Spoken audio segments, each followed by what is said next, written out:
السلام عليكم ورحمة الله وبركاته. النهاردة مع بعض فيديو تطبيق جديد. هو ازاي زمان كان في أجهزة بتشتغل بكفاءة عالية من أجهزة دلوقتي رغم ان أضعف بكتير. سؤال غامض بس خليك معايا لآخر الفيديو جاوبك عليه. والنهاردة هقولك سر لو استخدمته صح هتفرق معاك جدا فعلا في الأداء الموبايل من أول يوم.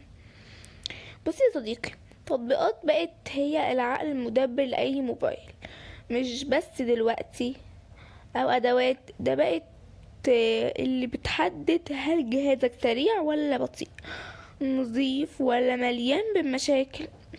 واحد من التطبيقات اللي واخدة دقة جامدة هي سيم ديفايس. تطبيق بيقولك ان هو هيحسن اداء موبايلك ويخلي اسرع وانضف بضغطة زرار واحدة. طب هل الكلام ده حقيقي؟ خليني اقولك من الواقع، التجربة والتحليل. اول حاجه لازم تفهم ان النوع من التطبيقات دي بيعتمد على تنظيف ملفات مؤقته اداريه الرام، وتقلل الحمل على المعالجه. ودي حاجات فعلا ممكن تحسن اداء بنسبه بتوصل في بعض الحالات 20%. ولو جهازك فعلا مليان ملفات ملهاش لازمه، مميزات التطبيق سهله وواضحه. وجهة بسيطة تقدر تستخدمها من غير خبرة. زرار واحد لتنظيف السرعة، وميزته إدارة التطبيقات اللي بتساعد تمسح البرنامج اللي مش محتاجه، وكمان بيديك تقرير على حالة الجهاز. وده بيخليني خلي المستخدم يحس انه مسيطر على موبايله. بس هنا بقى الجزء اللي لازم تبقى مركز فيه، لان مش كل اللي بيبرق في الدهب.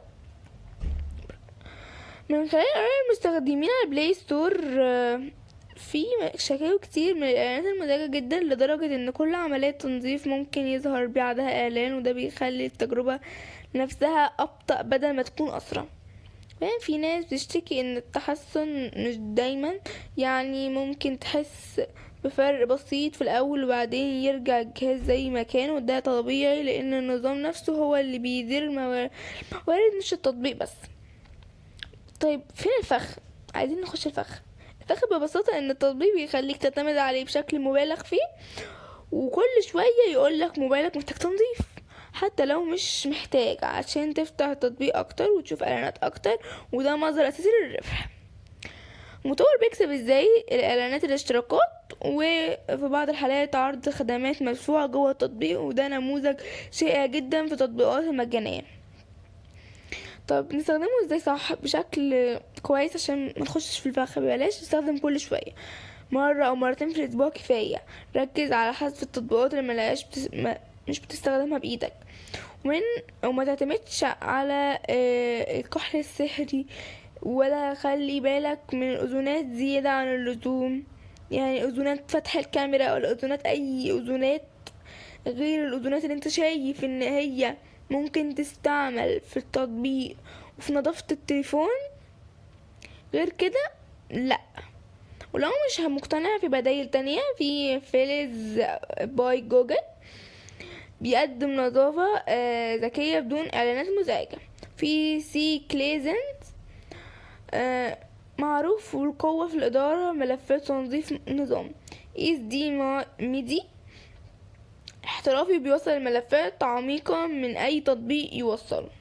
كل واحد فيهم ليه مثلا، بس فكرة مش في تطبيق، فكرة في طريقة استخدامك. نيجي بقى للسؤال اللي بدأنا بيه، هل الأجهزة زمان كانت بتشتغل بكفاءة أعلى من دلوقتي؟ لأن ببساطة ما كانش فيه تطبيقات كتير بتسحب الموارد في الخلفية، الاستخدام كان أبسط والنظام كان أخف. يعني المشكلة مش في جهازك بس، المشكلة في الإعدادات، عدد الحاجات اللي تشتغل عليه من غير ما تاخد بالك. لو فهمت النقطة دي هيوفر عليك وعلى نفسك وقت وفلوس ومجهود. ولو عايز دايما توصل للحقيقة بشكل بسيط ومباشر، اعمل لايك وشارك في القناة عشان اكمل معاك السلسلة دي ونكشف سوا اسرار التطبيقات. السلام يا صاحبي.